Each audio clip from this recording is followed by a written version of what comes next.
మన ప్రభువును రక్షకుడైన యేసుక్రీస్తు నామంలో అందరికీ వందనాలు. 44వ సంకీర్తన 17 నుండి 26 చరణాలు ధ్యానం చేసుకుందాం. దేవుడు నిద్రిస్తున్నాడని నీవెన్నడైనా అనుకున్నావా? నీ సమస్యలను, కష్టాలను ఆయన పట్టించుకోవడం లేదని నీకు అనిపించి ఉండవచ్చు. నీ ప్రార్థనలు ఆయన ఆలకించడం లేదని నీవు అనుకొనివచ్చు. 44వ కీర్తన రచయిత తన కష్ట సమయాల్లో ఇలాగే అనుకున్నాడు. ప్రభువా, మేల్కొనుము, నీవేళ నిద్రించుచున్నావు? లెమ్ము, నిత్యము మమ్మును విడనాడకుము. నీ ముఖమును నీవేళ మరుగుపరిచియున్నావు?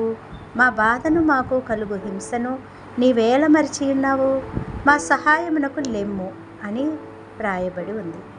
23, 24, 26 చరణాలు ఈ విధముగానే ఉన్నాయి. దేవుడు నిద్రపోడు. మన భావాలు వాస్తవ దూరముగా ఉండవచ్చు. ఇశ్రాయేలును కాపాడువాడు కునుకడు, నిద్రపోడు అని కీర్తనలు 121:4 చెప్పబడింది. దేవుడు నిత్యం మెలకువగా ఉంటాడు, నిత్యము అప్రమత్తంగా ఉంటాడు. ఒక చెవి తెరచి నిద్రించటం ఎలాగో మన తల్లులకు తెలుసు. మన ఏడుపు వినగానే మనకు సహాయం అందించడానికి వారు వెంటనే వస్తారు. కానీ దేవుడు అసలు నిద్రపోడు.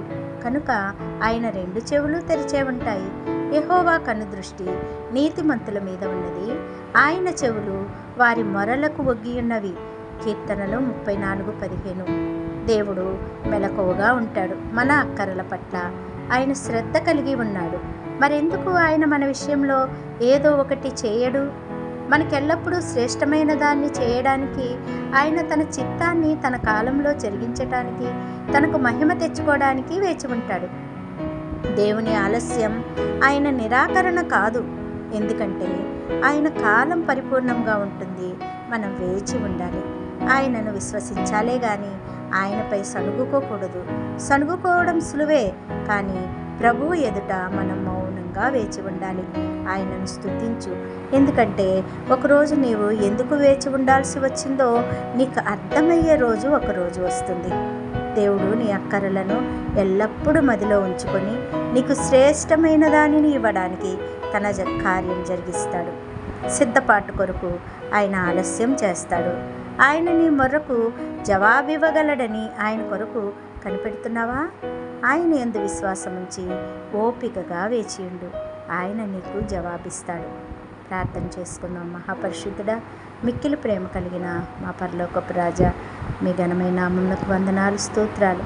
ప్రభువా, మా ప్రార్థనలు ఆలకించు దేవుడు. కునుకక నిద్రపోక ఎప్పుడు కూడా మీ కనుదృష్టి నీతిమంతుల మీద ఉన్నందుకు మీకు వందనాలు చెల్లిస్తూ ఉన్నాము. మా మొరలకు జవాబిచ్చి మమ్మల్ని నా తండ్రి మీరు బలపరచమని యేసు పరిశుద్ధ నామమున ప్రార్థించి వేడుకుంటున్నాము తండ్రి. ఆమెన్. Thank you.